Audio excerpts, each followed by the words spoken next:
Good morning or afternoon or evening. It's a Christmas edition of Cybersecurity HQ. I'm Chase Cunningham, Dr. Cunningham, Dr. ZeroTrust, stupid guy with a Santa hat on.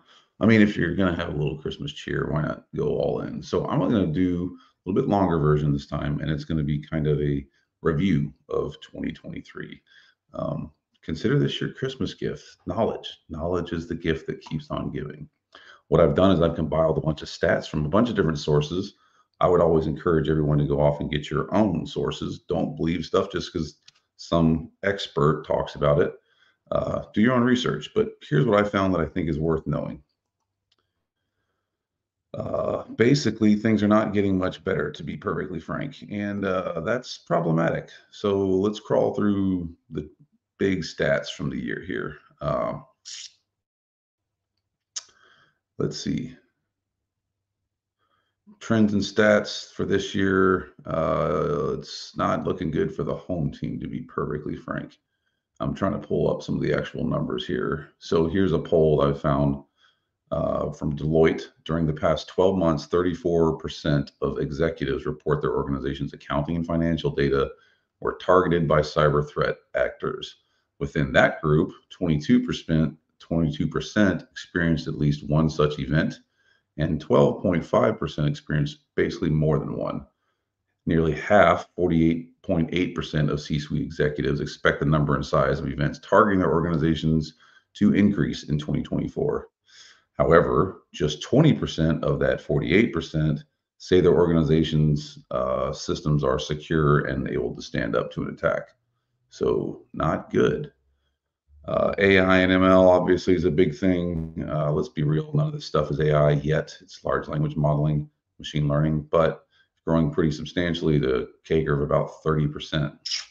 Pretty big. AI and ML can be used to help if you're doing it correctly, but it's a ways off.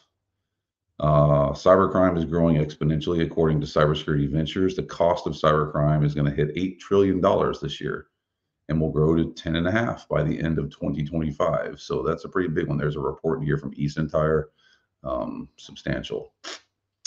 Open source vulnerabilities have been found in 84% of code bases. Let me say that again. Vulnerabilities, open source, in 84% of all code bases. This is from a report from Synopsys. Vulnerability data was included in their report, which is called Open Source Security and Risk Analysis, or the OSSRA. Yeah, open source was in nearly everything that was examined, and of that, most of it had vulnerabilities. Open source statistically makes up, and this is their statistics, 73% of total code. Good Lord, yeah. 91% of their scanned reports or repos said 91% contained outdated versions of open source software. Means that a patch was available but has never been applied. Yikes. Phishing continues to be the #1 method of hacking for 2023. Shocker. But we continue to dump so much money into phishing training. I wonder if there was a better way to do it. What could that possibly be? According to some research from Lookout, the highest rate of mobile phishing in history was this year, with about half of mobile phone owners worldwide being hit with a VISH, which is the SMS version, I guess. 210 million devices were looked at, 175 million applications, 4 million URLs. Non-email based phishing attacks are also growing, with phishing, vishing, smishing, SMS phishing, QR code or quishing, which sounds gross, increasing by 7-fold. Yeah, mostly it's Microsoft's brand name that's being included in phishing attack, with 30 million plus messages using its branding, or even mentioning OneDrive or Office. So, whoops. That's followed by Amazon, DocuSign, Google, DHL, and Adobe. So it's not getting better on the phishing side.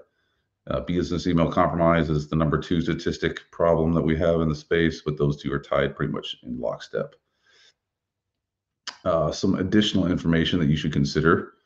There is an evolving geopolitical thing going on. If you're not familiar, the war in Russia and Ukraine is getting very hot cyber-wise. I think that it is showing that the value of a cyber warfare environment, honestly. There is an accelerating cyber arms race going on. If you've heard of Q Day, which is when quantum becomes, I don't know, the thing, is not too far off, which could be a problem.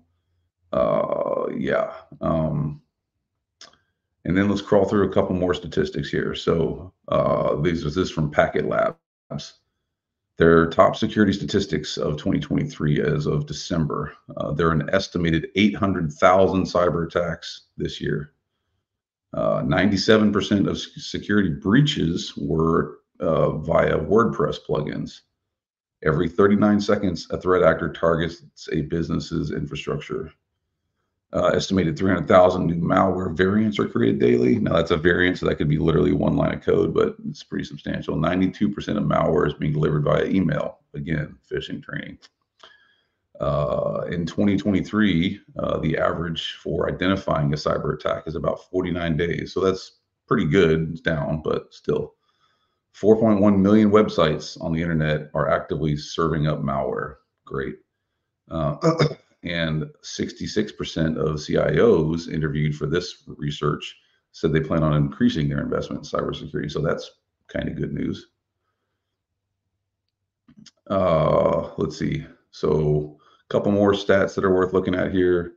50 cybersecurity stats that you need to know. Let's see. So it's by type. The majority is phishing, like by a substantial amount. Phishing attack data. Let's see.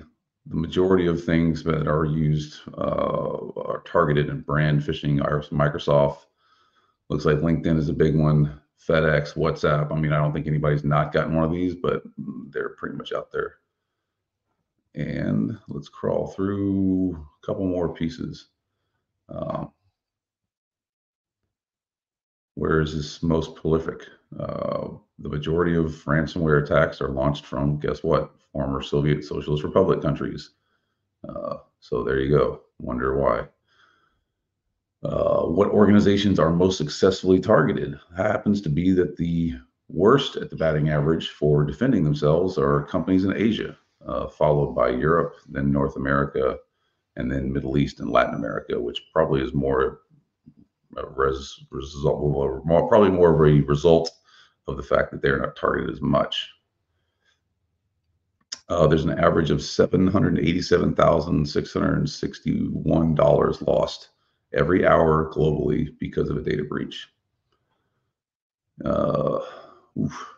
Yeah, so I mean, the total, if you put all this down into one breakdown, right? I mean, the gift of knowledge says that it's not getting better necessarily. I think that what we can take away is that you're not seeing as many big organizations with big breaches, other than the folks that have ignored the advice and best practices that have been put in place.